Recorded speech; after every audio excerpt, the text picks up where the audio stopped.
Ed's Place opened in Headland in 1935. At first, Ed's only had a counter with hot dogs and oysters to go. We started off serving hot dogs and oysters only, and drink, bottle drink. And hot dogs were a nickel.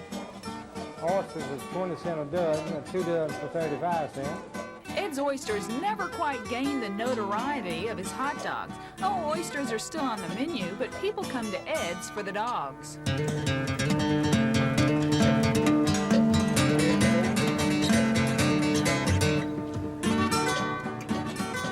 Ed's sells at least 400 hot dogs a day, 6 days a week.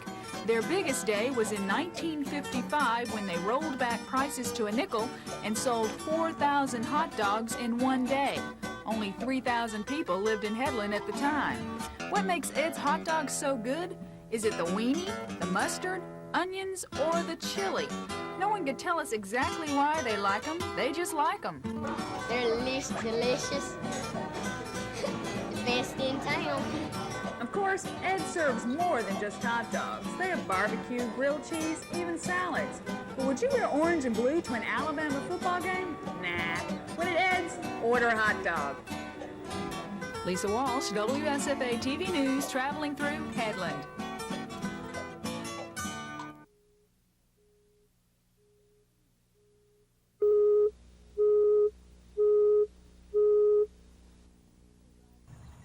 It's easy to find Mac Jordan's house on Marengo Drive in Demopolis. It's the one with a 75-foot antenna tower. Now, that's one of the meanings. Mac started as a ham operator 52 years ago at age 13. He's acquired quite a bit of equipment since then, including an oscilloscope which he uses to tune in other hams on his computer. That's a good loud one. Mac can talk by computer at 1,200 words a minute. He can talk in Morse code, or he can talk like the rest of us. Roger, it's been raining here all day. How's it up there in Tuscaloosa? Mac is the state coordinator for AMSAT, the amateur satellite corporation that builds and launches ham satellites, enabling operators to talk all over the world.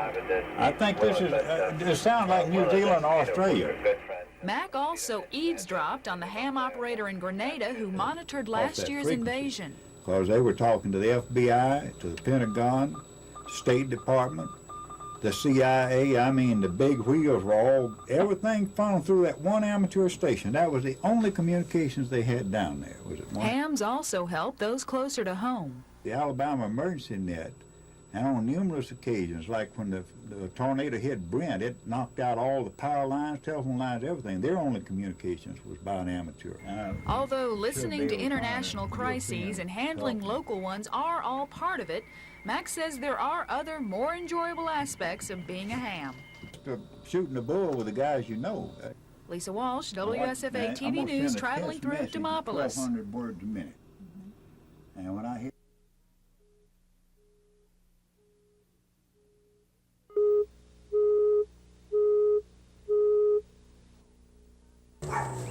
W.T. Dean is 80 years old, and his eyesight isn't what it used to be, but he knows a good huckleberry tree when he sees one.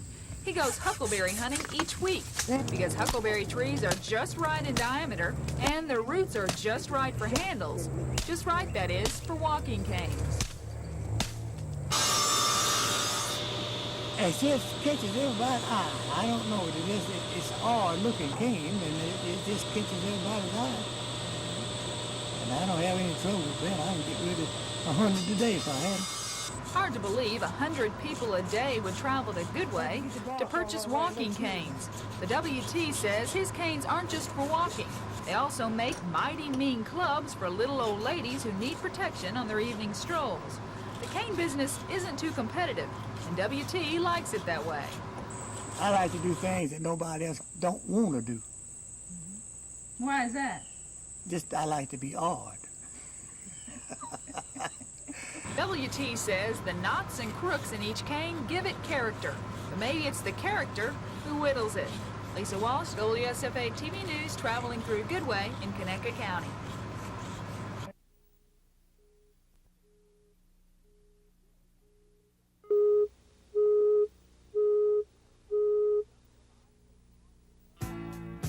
Quilts aren't just a jumble of odd-shaped patches sewn together haphazardly. They're patterned artwork. And some of Alabama's finest quilts were on display in Luverne at a quilt art gallery of sorts. A farmer's wife sewed this John Deere tractor quilt and hand-painted different machinery in each square. This quilt is embroidered with 50 squares, one for each state in the Union. Quilts can also be a learning tool. 28 fifth graders at Highland Home School in Luverne made this for a geometry project. Each student designed a square and then sewed it together. They learned that two triangles put together makes a square and two squares put together makes a rectangle, and they learned how to enlarge patterns and learned a little bit of geometry, I hope, in the process. Although a geometry background might be helpful in designing intricate quilt patterns, few quilters are math majors. Most simply sew with a needle and thread for the same reason many artists paint with a brush and palette. Don't you think you'd just like to know that something of you is lingering on after you're gone? I think that's why. Lisa Walsh, WSFA TV News, traveling through Luverne.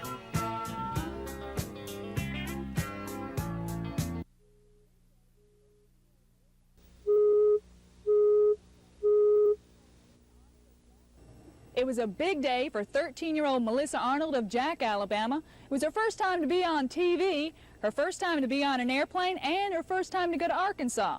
And her whole family came to see her off. This morning, the vice president of a Florida-based computer company flew into Troy Airport to take Melissa to Pine Bluff, Arkansas, and give her a demonstration of his company's computer equipment, all because of a letter Melissa wrote. My interest in getting my career started at a young age, and I wanted to know when I could study to become a computer technologist. Melissa's letter wound up on Dave Pomerantz's desk, the executive vice president of Dynamic Control Company. He was amazed that a 13-year-old would write asking what she needed to do to someday have a job like his. I'd be very proud if my own children had this type of initiative when they were 13 years old. Melissa is as smart as she is ambitious. Although only in the 7th grade, she scored in the 12th grade level on the California Achievement Test, and she's in the top 10% of U.S. students in her grade level in math and science. She started working on a computer at her high school this past year and has been encouraged by her mother to go to college. And I never went to college. I didn't even finish high school. And Grandma, well, she couldn't be prouder. Well, we just real poor folks, and you know, it just does us good to see our offspring advance farther than we could do. Lisa Walsh, WSFA TV News, traveling through Troy.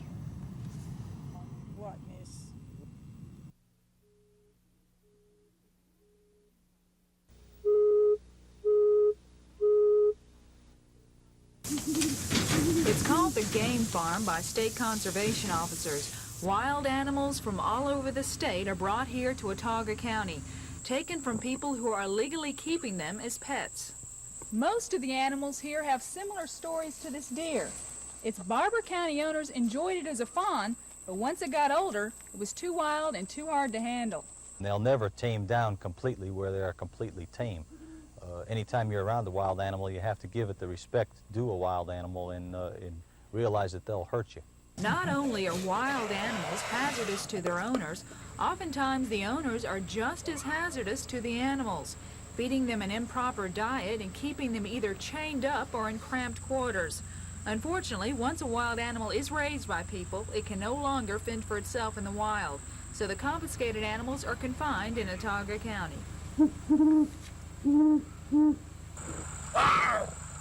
These captured animals are exhibited at state fairs, and the game farm is open to the public by appointment. Although these animals live out of their natural habitats, many like this cougar have fared better than their counterparts outside of captivity. In Alabama today, no cougars are believed to be living in the wild. Lisa Walsh, WSFA TV News, Watauga County.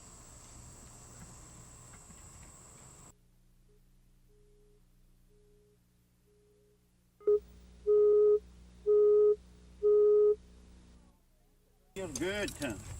Bully is a 2-year-old Santa Gertrudis ox. His owner, John Stabler, bought Bully when he was a headstrong 6-month-old steer. John says it took him 6 full months to break Bully. He really rared and And he just didn't want to do what I said to do. But persistence wins out, you see. Now, Bully keeps the grass mowed and is tame enough to be led around on a leash. Bully's also known for plowing a mean row of collard greens. Yeah, Bully. Most people that tell you knows anything about mules and oxen, they said there's nothing beats that in garden. Before I got Bully, I had a walking garden tractor. It's a man killer. That thing is hard to handle. But then Bully's not always that easy to handle either. Come up here. Whoa now, whoa. But John's become attached to Bully, and so have others in Monroe County. Neighborhood kids are always stopping by for a ride on Bully's sled. Oxen have gotten bad press over the years. Bully's not a dumb ox. He only has to work 2 hours a day, and at 1,200 pounds, he can do pretty much what he wants to the rest of the time. Lisa Walsh, WSFA TV News, traveling through Franklin in Monroe County.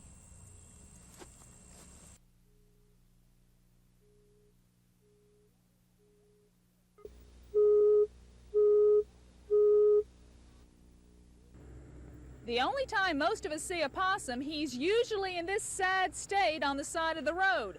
Many believe possums wander out and are hit by oncoming vehicles. Not so, says Frank Basil Clark of Clanton. You can see possum laying out here on the highways every morning dead, laying right there in the road. Fell off some possum rustlers pickup truck. The cattle rustling one thing, possum rustling got to stop. Frankly, you can never tell when Frank is playing possum and when he's not. He took us out to his possum ranch to see his World International Registered Pedigree Champion possums and, well, judge for yourself. Frank is the international president of the Possum Growers and Breeders Association, an exclusive group with stringent entry qualifications. You got to own property, rent property, or suspect where you can get some. Frank sells his possums to medical institutes. Possums are occasionally used by scientists because they deliver their young at such an early stage of development.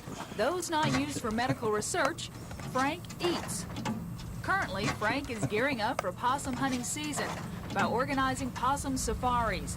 Come October, courageous hunters will brave the Chilton County woods in search of wild possums. That is, if they haven't all been captured by possum rustlers. Lisa Walsh, WSFA TV News, traveling through Clanton.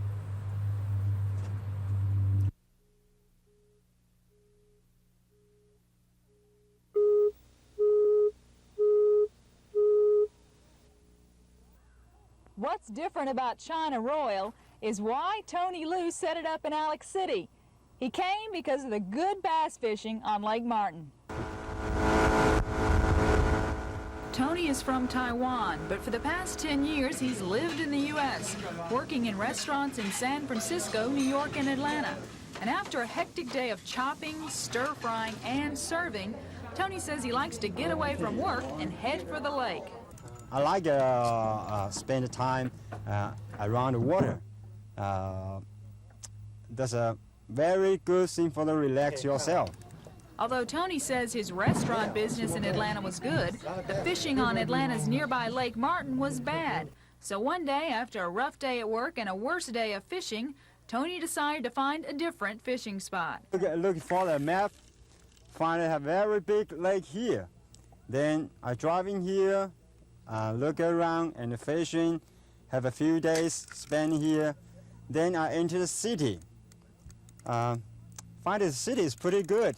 So Tony ended his partnership in Atlanta and with 7 of his friends and employees opened up China Royal. Now people in Alex City can chow down on chow mein and Tony can bring home bass instead of fish stories. Lisa Walsh, WSFA TV News, traveling through Alex City.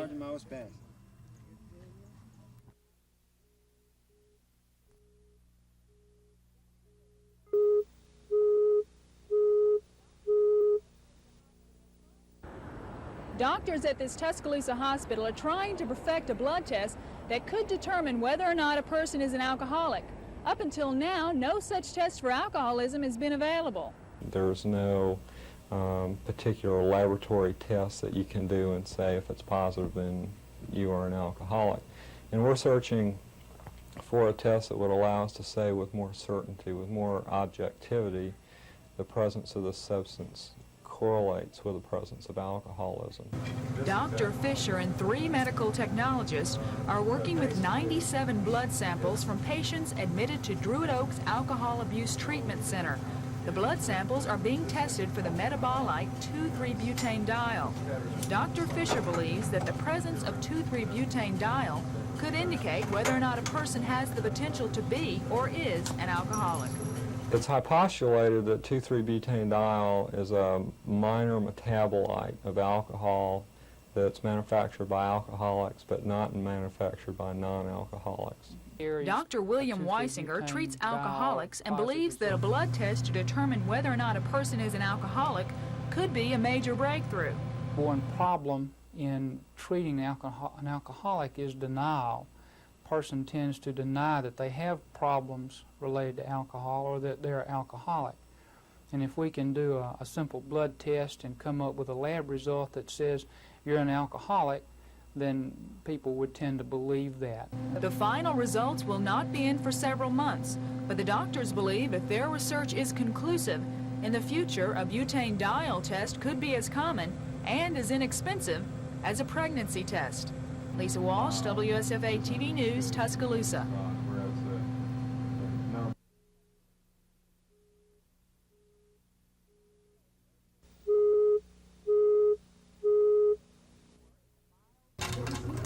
By day, Ed Moore is a mild-mannered druggist. His wife, Joan, helps with customers out front. But each weekend, and whenever else they get a chance, the Moores sneak away from their drugstore and climb aboard a 44-foot-long, 13-foot-wide steel monstrosity which resembles a dinosaur skeleton.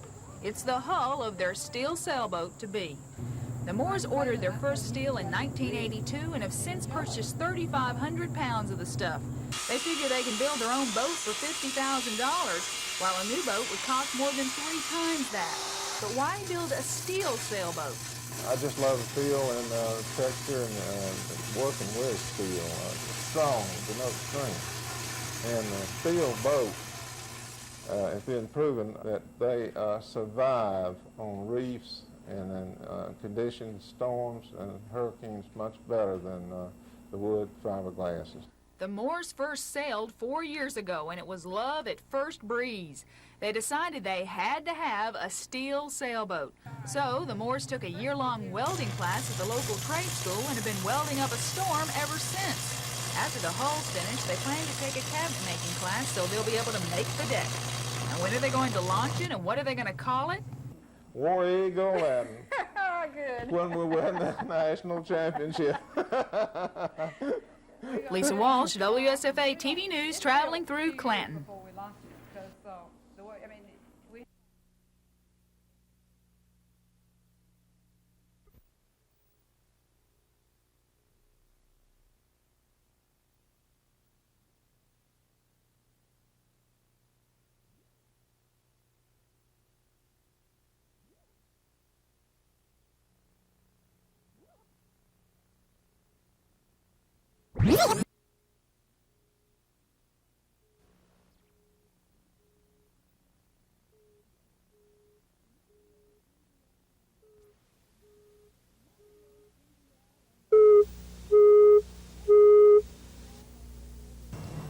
Remember the old TV ad, only your hairdresser knows for sure? Well, one Dothan hair designer did know for sure.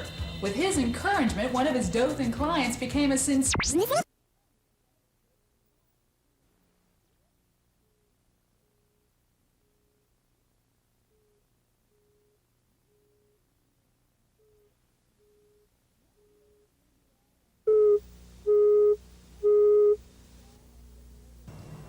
Remember the old TV ad, only your hairdresser knows for sure? Well, one Dothan hair designer did know for sure. With his encouragement, one of his Dothan clients became a sensation in Paris this summer, and she's not done yet. All right. Look up again.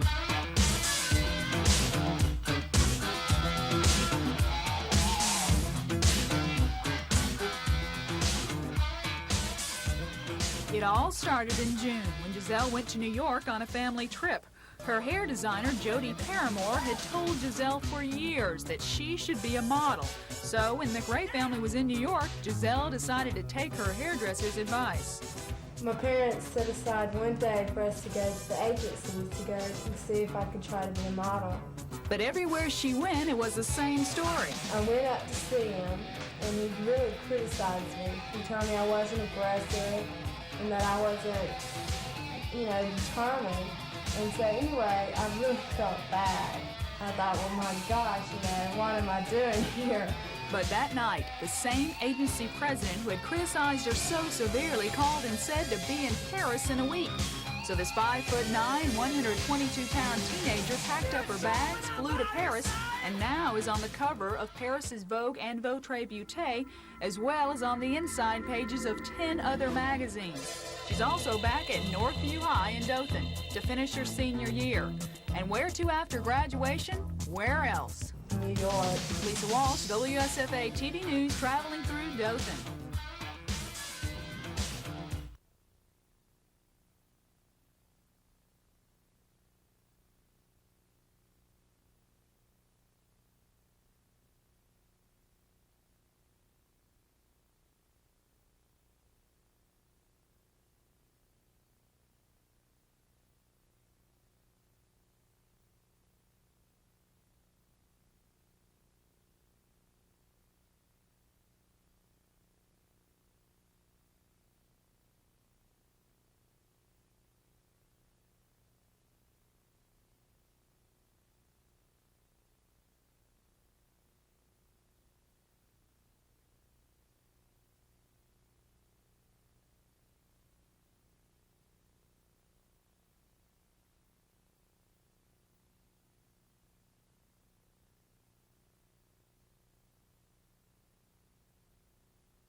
St. Nicholas Temple is the third Russian Orthodox church to be built in Brookside. The first, erected in 1894, was destroyed by a tornado. The second burned to the ground in 1912. But the members rebuilt. Nothing has diminished the faith of the Russian Orthodox people here. Come on, Sandy. That's good, Chief. Ah, pretty good, I guess. Thanks and Indian praise thy name forever and ever. 80 people in Alabama are Russian Orthodox. They form a united and devout parish. Members travel from as far away as Montgomery and Anniston to worship here. Most are descendants of Russian immigrants who worked in the Brookside coal mines. The mines are gone, yet these people and their priest are determined to keep their faith alive. We're doing all that we can to make it survive. Their faith has survived much, even communism. Father Benedict traveled to Russia in July. He was amazed at what he saw. It was a wonderland. I've never seen anything in my life like it, to go into those churches and hear those choirs and to meet those people.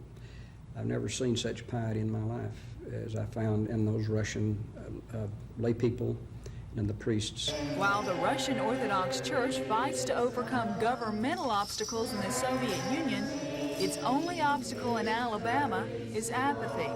Yet the people of St. Nicholas have faith. Lisa Walsh, WSFA TV News, Brookside.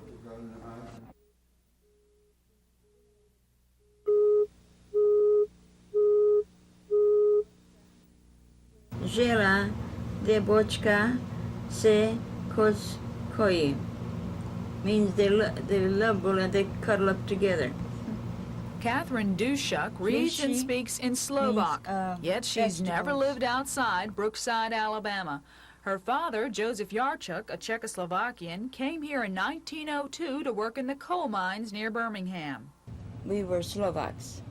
Most people in this community were Slovaks.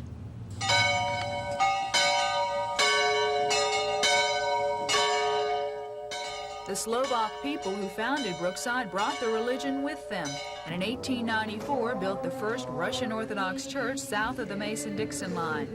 Catherine can remember when the parish had hundreds of members, its own school, and weddings were a week-long celebration. Things are different now. The parish has dwindled to 80 members. The priest, Father Benedict, has been granted special dispensation from his Russian bishop to work in the local post office. It's unusual. When I was in Russia, the Russian priests were amazed at this. They had never heard of anything like this, a priest having a secular job. Yet the religion is not dying here. The faith is being passed down from generation to generation. And the members of this parish, most of whom live miles away from Brookside, say they will keep traveling to this small town to be baptized, married, and buried at St. Nicholas. I feel like my heart is here and my home is here. Lisa Walsh, WSFA TV News, Brookside.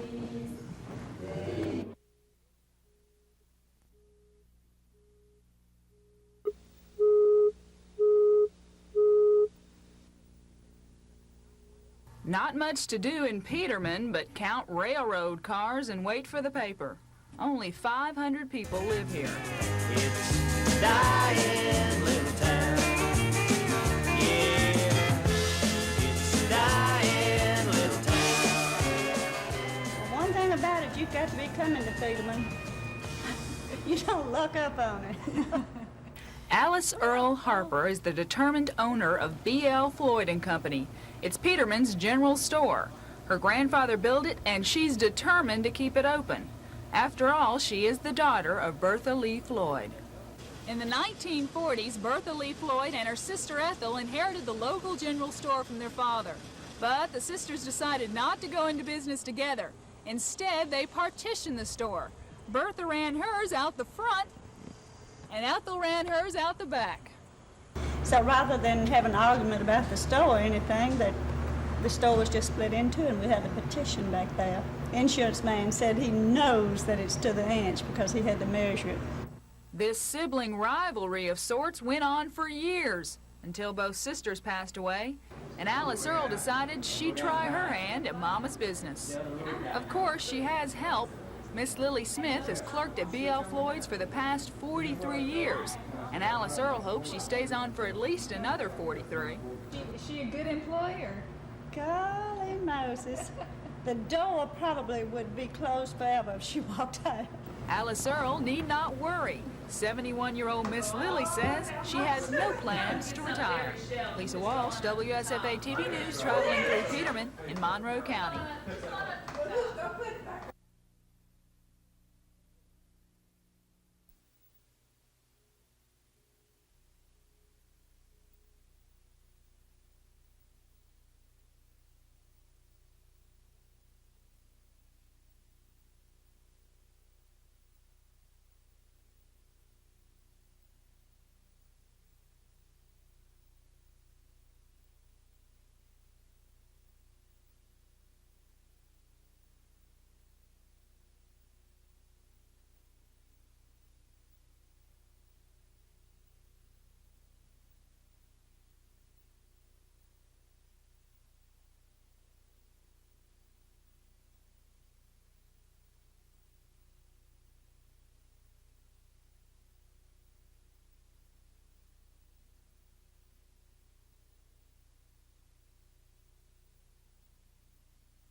Go get me a beer.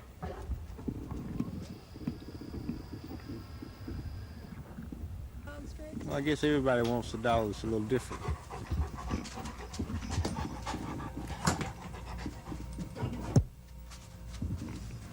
I'd like to think he recognized the color of the can, and he goes from that. Come on, bring it to me. Come on. Bring it up here. Come on. Come on. Come on. Come on. It's okay. Come on. Come on. Come on. Come on. Come on. Trash can. Trash can. I think he's smarter than the average dog. Then again, it's almost all according to how much time you take up with him. But then again, you got to have something to start with.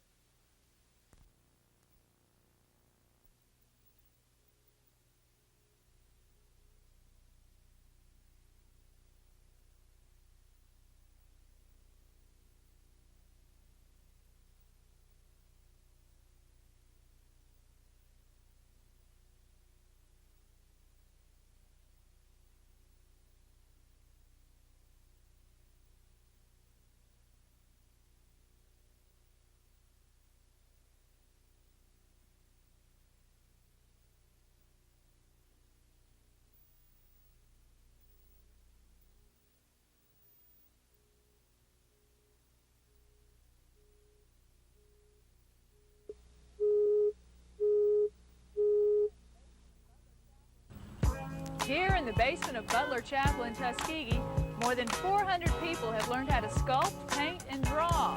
All have been taught by Barbara Danner, a woman who believes art brings out the best in all of us. When I see a child or grown-up draw and paint, it's me, because I'm giving what I learned. So I'm still painting, but I'm painting with a million of them. Yes. Barbara began offering free classes in 1978 with an operating budget of $20,000 a year. She says those funds have been cut to $5,000 by the Reagan administration, but Barbara has kept the classes going. She says she does it for the kids. I like artwork because it shows a lot of talent. No art teachers are currently employed by the Macon County school system, yet students who've attended Barbara's classes have gone on to pursue careers in art at Cornell University, Clark College in Atlanta, and Alabama State University. But young people aren't the only ones who benefit from the free classes. Celia Darden suffered a stroke in 1981 and developed a nervous twitch in her right arm. She was unable to hold her hand steady, but her doctor advised her to keep busy. So she signed up for Barbara's adult classes and after 6 months could paint as well as anyone in the class. You know, it's just enough movement, and it's not strenuous, and it's intriguing and interesting enough to keep doing it for quite a while. The purpose of Fine Arts Manifesto is to keep the arts alive. Barbara Danner has done just that in Macon County. Lisa Walsh, WSFA TV News, traveling through Tuskegee.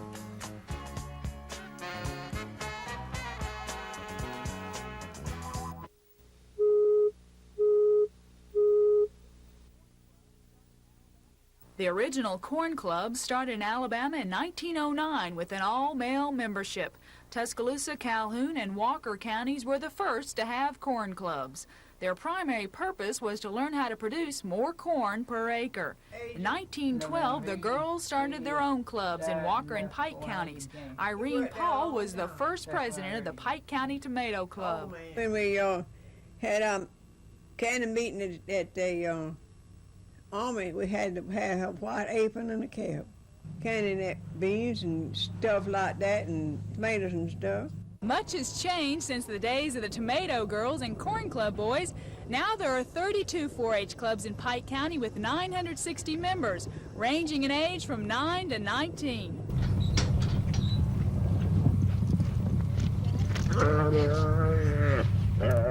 Local members now have 25 different activities to choose from.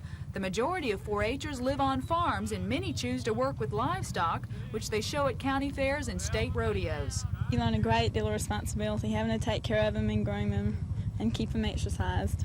In addition to teaching the kids responsibility, 4-H coordinators say oftentimes they are able to teach parents new farming methods through the children. When the first corn club began in Pike County, a 50-bushel yield per acre was considered tops. Now farmers here average 3 times that. And county agents believe 4-Hers can take a lot of the credit. Lisa Walsh, WSFA TV News, traveling through Pike County.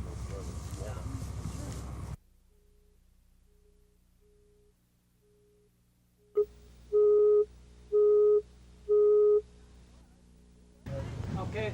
Time was that big oak trees provided shade and a meeting place for the old men who would sit out by the Chilton County Courthouse and talk about what was and wasn't happening. But in 1960, although nobody knows why, the trees were chopped down and replaced with a shed. This is the best place I know of right here to get the news. Then go back home, rest over, come back the next day. It's called the mourner's bench by some because the men who sit here each day are always mourning about something or someone. Somebody's going to mourn about what the president is doing, or what the senators and representatives are doing. They're going to mourn about how many checks they got coming in and why they don't get them when they're supposed to. It's just a mourner's bench. The bench, or shed as it's sometimes called, is a Clanton institution. Oh, I've been coming up here all my life, I reckon, since I got big enough. Oh, about 30 years. Average day, 7 days a week. And at about 3 o'clock each afternoon, after a rough day of spitting, chewing, and solving world problems, the mourners pack up and mosey on home to rest up for tomorrow. Another big day at the shed. Lisa Walsh, WSFA TV News, traveling through Clanton.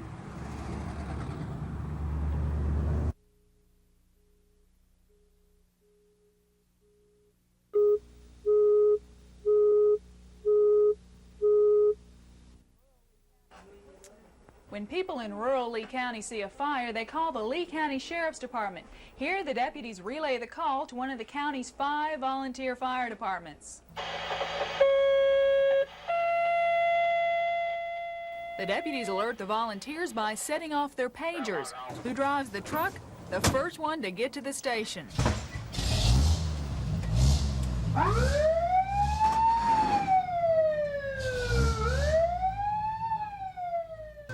Of course, Southwest Lee County's #1 pumper didn't always look like this. It used to look like this. The volunteers bought it in 1979 for $1,500.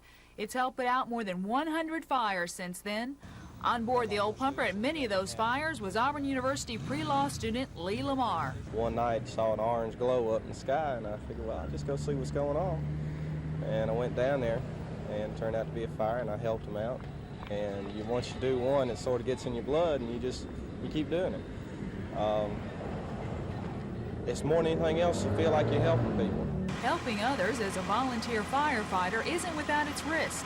Just ask construction employee Susan Harmon, who wears her pager to work and is ready to go to a fire in a flash. Sometimes you get scared, but the guys that are out there are just like brothers to me, because I've fallen through the roof before, and every one of them just comes running in there to see if you're all right, and it's just like, you know, you care about each other like your brothers and sisters. And caring about others is what being a volunteer firefighter is all about. Lisa Walsh, WSFA TV News, traveling through Lee County.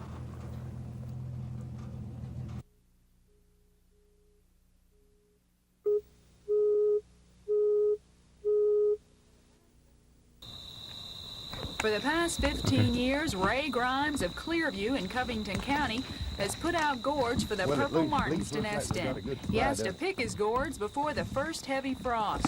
That'd make a good birdhouse right there. I'll guarantee you. Is there any gourd growing?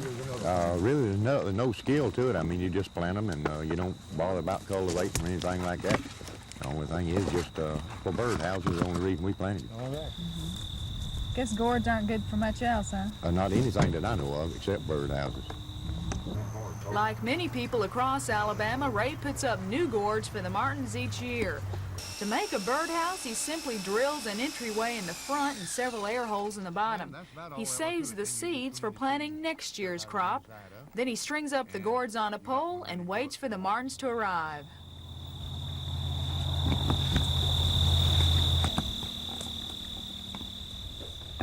In February, the martins will arrive in Covington County and stay here for 2 to 3 months to hatch their young. Then they'll fly back home to South America. Lisa Walsh, WSFA TV News, traveling through Covington County.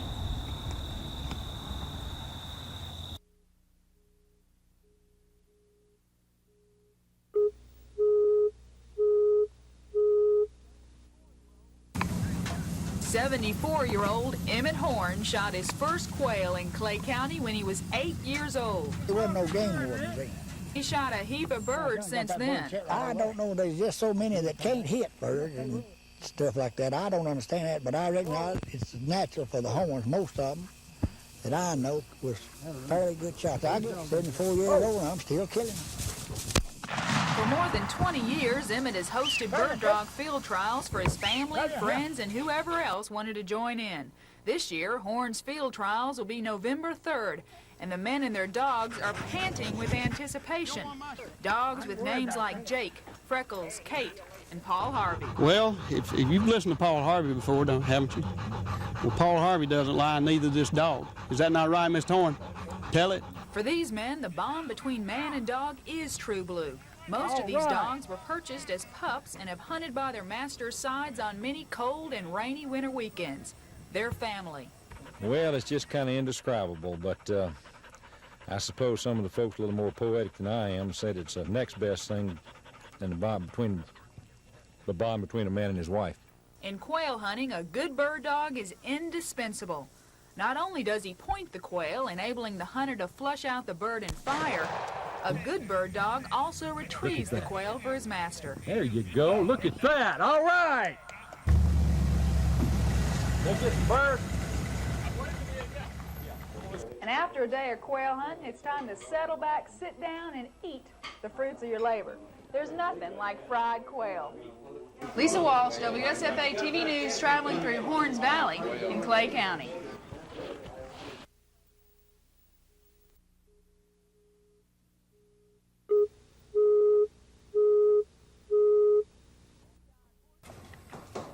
The 30-odd horses Herbert Mims of Lowndes County shods each week look forward to getting new shoes put on, like many people look forward to getting a cavity filled. But having nails hammered into their hooves isn't painful to the horses. It's more of an annoyance. I don't think any of them really like to be shot. If you get shook up, Evan, I have been kicked, yes. Herbert says horses which are ridden on gravel and paved roads must be shod to keep them from becoming crippled. And even horses which only graze in the pasture need to have their hooves clipped and trimmed. Being a farrier is a bit like being a manicurist and shoe salesman. The hooves are clipped with nippers and filed with a large emery board called a rasp. And then the horseshoe is pounded to the perfect fit. What I like is that you're in a different place every day, you meet different people, it's not something that's tied to a regular schedule. You're more or less your own boss. Herbert says the farrier business is booming. After all, horses are a shoe salesman's dream. Not only do they need new shoes every 6 to 8 weeks, they also have 4 feet. Lisa Walsh, WSFA TV News, traveling through Burwell Farms in Montgomery County.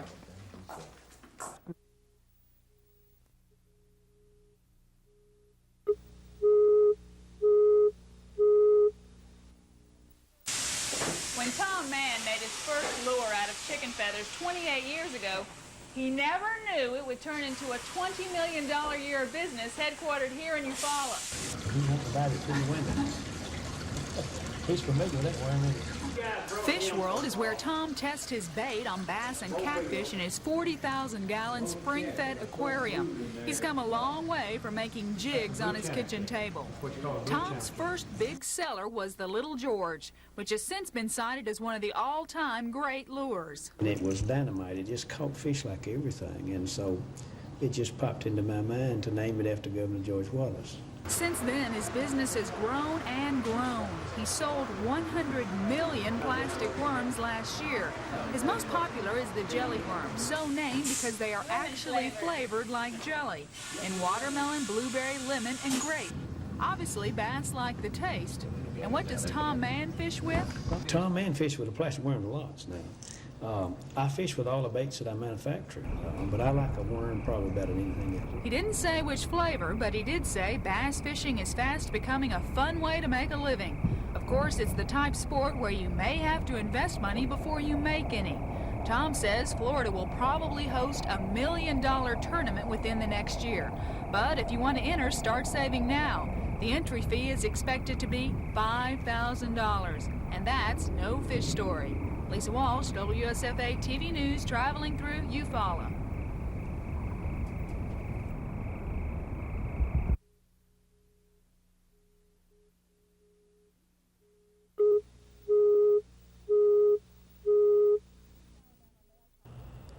East Alabama Male College was chartered in 1856. It's now known as Auburn University, and fraternities started here in the 1880s. But it wasn't until more than 100 years later that an all-white fraternity at Auburn pledged to black. So coming to Auburn and being around people that may be in different colors than I was, it was no problem, because if I was a good person, then you're going to attract good people around you, and that's really what I wanted to do. If there are people with attitudes that are pretty limited or closed-minded, then that's the kind of people you really don't want to attract.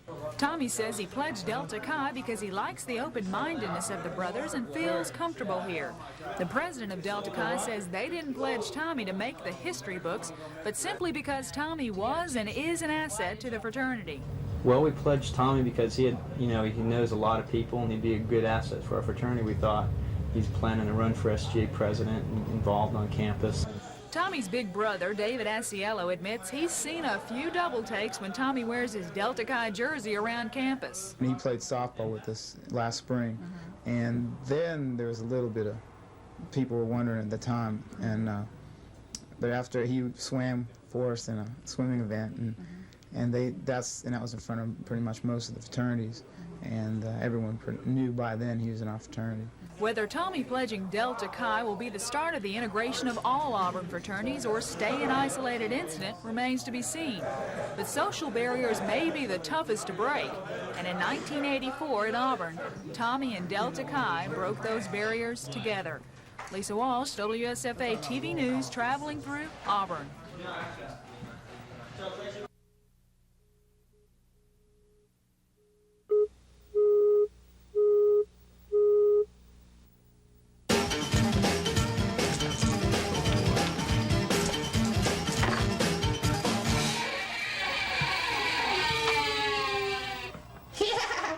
Only strategy is to buy the cheap material first and then get a project of the more expensive material.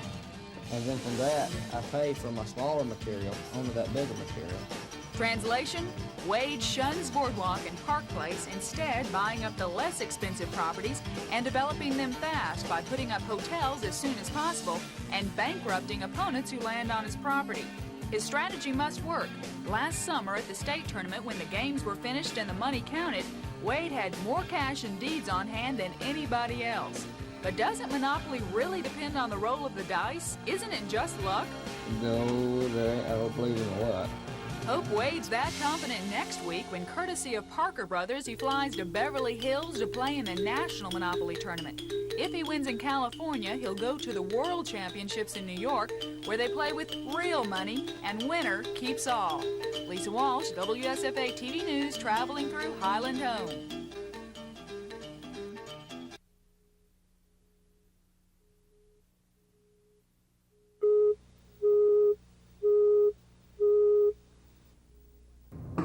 $150 people in Escambia County are employed by Old South Country Kindling. Some of them work in the warehouse, some of them work at home, and all of them chop kindling out of longleaf virgin pine, or lighter pine as it's called in the Deep South. When Columbus got here, there was a vast forest of virgin longleaf pine. These trees were hundreds of years old, and over the years, the southern timberman has annihilated that vast forest. There's no more longleaf virgin pine left. Now in Alabama, all that's left of the trees are the stumps. But those rosin-soaked stumps have become a profitable business for Old South Country Kindling, which sells 1 million pounds of splinters each year. Those splinters are chopped by people like Jimmy Brown and Danny Fleming, brothers-in-law who twice a week venture into the swamps with snake leggings and pull up stumps which they bring home and chop up into $800 worth of kindling each week. I guess in this type work you can make as much money as you want to, just according to how bad you want to make it, you know, the hours that you work. 74-year-old Leslie Hall and his wife Hattie Mae are a bit too old to be tromping through brackish waters yanking up stumps. Instead, they have the stumps delivered to their home and chop every day but Sunday. That make me live longer. Sure do. Why do you say that? Well, if I quit work and it's sit down, I won't be here long. Well, what about Ken Tucker? When the stumps are gone, his business won't be here much longer either. I'll probably be ready to retire when they run out. Lisa Walsh, WSFA TV News, traveling through Escambia County. Upset you unduly, but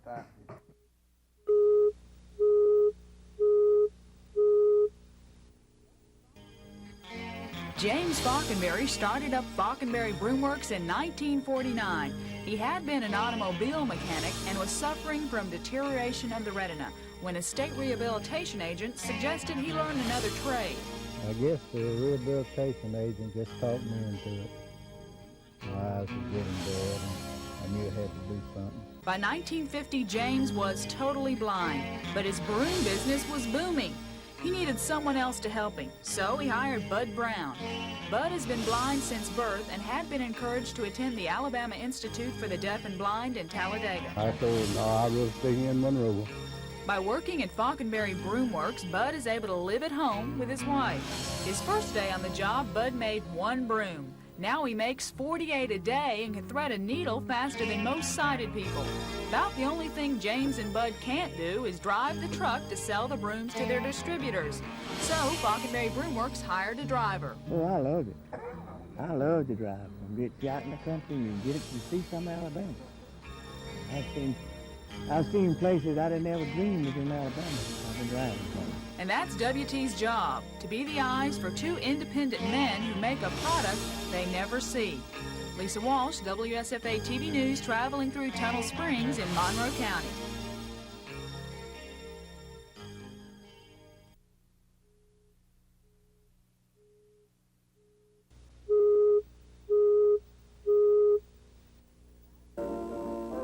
For the past 3 years, Christmas on the River Week in Demopolis has begun with a Christmas carol performed by Demopolis' own canebrake players.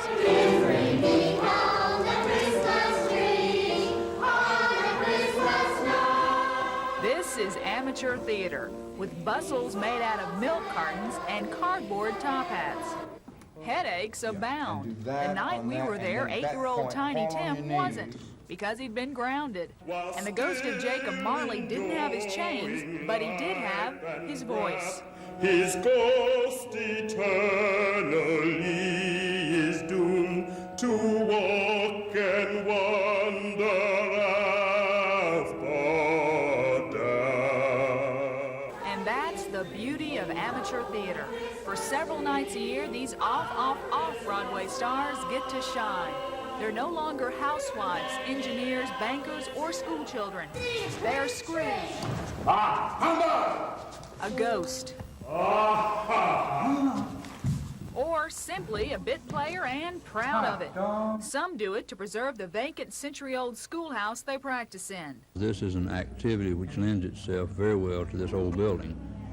And I truly believe that if we can stick together and do enough for the community with this sort of thing, that we can build some interest and get some people back in this building.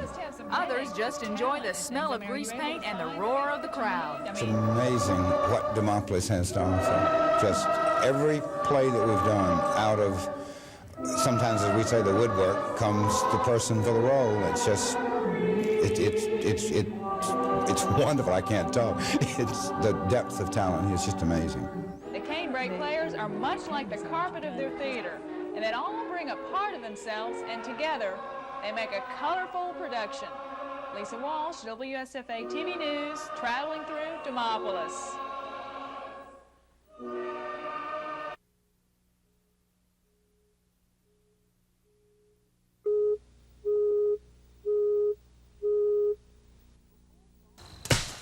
Before fall's first heavy frost, Ab Griffith goes out into his fields and cuts down cane.